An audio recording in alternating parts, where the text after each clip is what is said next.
Of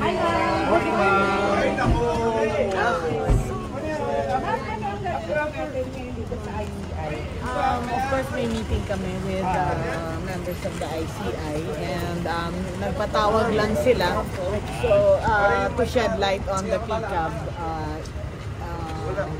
information on PCAB. Naka-ready na yung registration records ng mga allegedly involved sa we're ready with our records. Iba-iba naman ang mga information na meron kami. So, let's see what will happen after the meeting. May bago kayong ita-divulge, ma'am?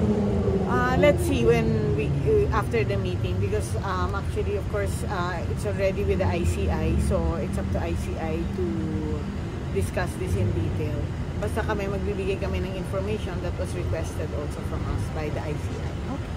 May mga reform na ba sa PCAB? Yes, of course there's reforms in PCAB. Actually we've done that already when the President told us to do the reforms on PCAB. Yes. So sir, paano hindi na papayagan yung mga PCAB official na maging contractors? Yes, of course.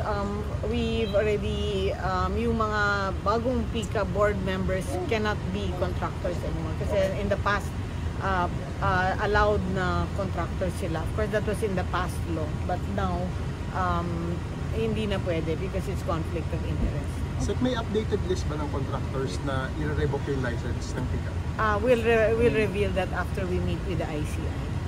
Thank you.